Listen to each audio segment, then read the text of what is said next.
अधिक भोजन करने वाला कभी प्रसन्न नहीं रह सकता। और बड़ी विचित्र ये जिह्वा है, ऊब गए भगवान।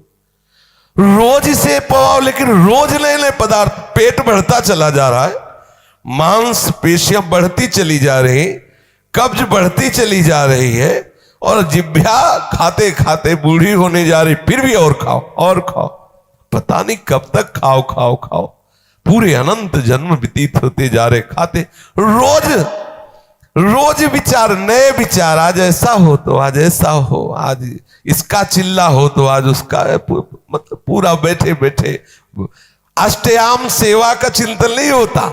होता है कि आज कौन से कौन पदार्थ पाए जाए। ये रसेंद्री है। भोजन पर साधक ध्यान दे, नहीं तो आनंद का जो विषय, मन की प्रसन्नता है, वो आप नहीं धारण कर पाएंगे। बोले हित परमित भोजी, थोड़ा सरल, स्वाद रहित, स्वास्थ्य वर्धक सतोगुणी भोजन पाया जाए, पर है बहुत कठिन। 2-3 दिन अगर ऐसा उबला पाए तो चौथे दिन वो समोसे में ही ब्रजवासी के जाएगा। वो देखो अब जो कुछ हो 2-4 ले आओ, और फिर वो अरे सब ऐसे ही चलता है। वो मन पूरा उस समय उपदेश दे करके हमें फंसा लेता है। इसलिए साधक अगर मन को सदैव प्रसन्न रखना चाहता है तो भगवत समर्पित मन होने के लिए भोजन में सुधार करे, अच्छा भोजन पाना त्याग दे। अच्छा का तात्पर्य है स्वाद युक्त, चटपटा, ये सब ऐसे सात्विक भोजन पाओ। पूज्य भाई जी से हनुमान प्रसाद पोद्दार जी महाराज साधकों की नियमावली में बनाए थे कि 1 दाल और 1 सब्जी और रोटी और चावल। अगर कढ़ी बनेगी तो दाल हटेगी या सब्जी हटेगी, 2 से अधिक नहीं है, रोटी और चावल, और एक उसकी नियमित संख्या हो जाए। 4 रोटी, अगर चावल है तो इतना, कढ़ी दाल एक बार रखवा लिया, एक बार रख लिया, और प्रणाम करके भगवद अर्पित करके उसे, बस ये नियम बहुत काल तक चलना चाहिए। अगर हम 4 रोटी पाते हैं तो 4 ही पाते हैं बहुत दिन तक।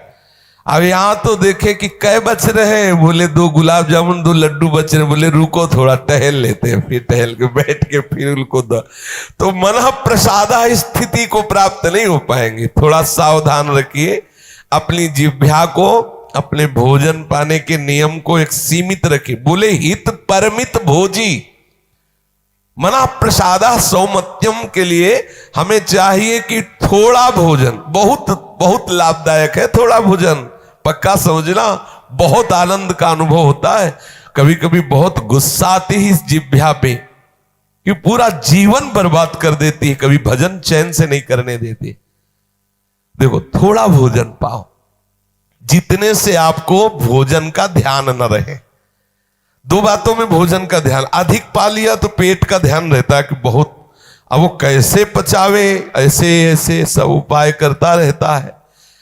और अगर एकदम आपने कम पाया तो भी ध्यान रहता है कि कितनी जल्दी शाम वाला समय आए कि भोजन, ऐसा उचित स्वाद रहित भोजन बहुत आवश्यक है भजन मार्ग में, बहुत आवश्यक।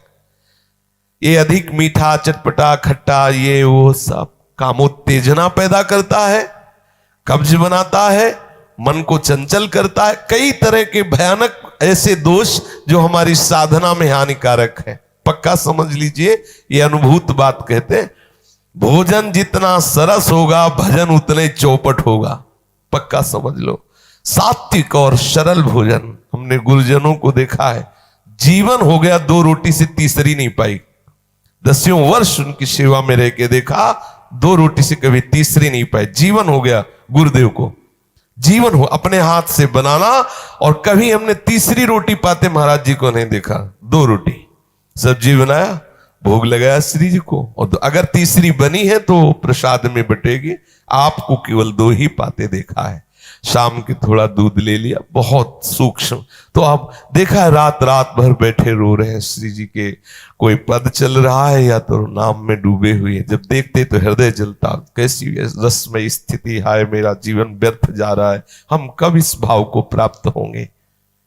ये भोजन बहुत घातक वस्तु है, बहुत घातक वस्तु है। साधक इस बात पर ध्यान दे, ये भोजन हमें मारे डाल रहा है। हमारा जीवन भगवत प्राप्ति के लिए है, और ये आज पा लिया, वो पा लिया, ये गुलाब जामुन, ये लड्डू, ये वो, बस बुद्धि में विचलता, भगवत चिंतन रहित और नाना प्रकार की वासनात्मक खेल की कामनाएं, कल्पनाएं, ये भोजन के कारण। बहुत आवश्यक है भोजन सुधारना। भोजन नींव है परमार्थ की। जैसा खाओ अन्न वैसा बने मन। तो मनः प्रसाद कैसे प्राप्त होगे, क्योंकि आपका भोजन ठीक नहीं है। बहुत सावधान, एक नियमावली भोजन की बना लो। प्रार्थना है, कितना भरोगे, ये पता नहीं कौन से ऐसे पदार्थों से बना हुआ कि इसको कभी तृप्ति ही नहीं होती। खट्टी डकारे आ रहे हैं शाम के, फिर भी वो कामना में लगा है कि आज मूली का पराठा पाया जाए, आज ये हे भगवान, ऊब गए, इस मनी राम से ऊब गए, ये रसेंद्री से ऊब गए, मरने को हो रहे, दांत खराब है, लेकिन चलो ऐसे मीस के ऐसे खाओ, ऐसे ये पाओ। बचो, इस चाल से बचो। भोजन को साधक एक नियमावली बना लो आप, कि मुझे अगर चावल मिलेगा तो महाप्रसाद मिलेगा तो इतना, सब्जी मिलेगी तो इतनी, दाल इतनी, रोटी इतनी, बस एक बार लेना सीखो। ये बार बार परोसना, बार बार रसोई में, ये उनके लिए जो खूब मेहनत करते हैं, गृहस्थी में है। चलो, जैसा विरक्त साधक को या भगवत प्राप्ति के साधक को एक बार थाल में रखवा लेना चाहिए, 4 रोटी 5 रोटी सब्जी दाल। इसके बाद राधे श्याम, आप अपना कार्य देखें, हमारा पर्याप्त हो गया, हम धीरे धीरे भगवत स्मरण करते हुए पालेंगे। एक बार पाने, हमने देखा है परमहंस महापुरुषों को, संतों को, एक बार में क्या होता है, हम अपने को संयम में रख पाते हैं। एक बार बोल दिया हमें 4 रोटी रख दो, ये रख दो, बस ठीक, चलो जाइए। या तो मधुकरी करते हैं तो अपने अनुकूल प्रसाद। एक नियम बना लो, अगर हम 4 मधुकरी पाते हैं, 5वीं नहीं पानी चाहे जितना मांगे, एक नियम बना लो, उससे आप विजय प्राप्त कर लोगे इस रसेंद्री पर।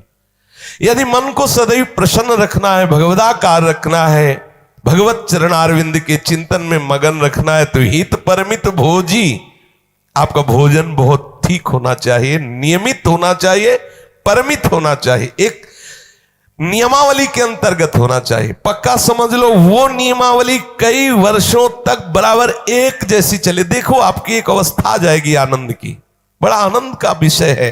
ये भोजन ही हमें परेशान करता है, भोजन ही हमें विषय की तरफ प्रेरित करता है, भोजन ही हमारे हृदय में क्रोधादि वृत्तियों को जागृत करता है, भोजन ही हमारे अंदर नींद आदि बढ़ाता है। बहुत सात्विक और नियमित परमित भोजन हमें मनः प्रसादा स्थिति में निश्चित प्रतिष्ठित कर देगा।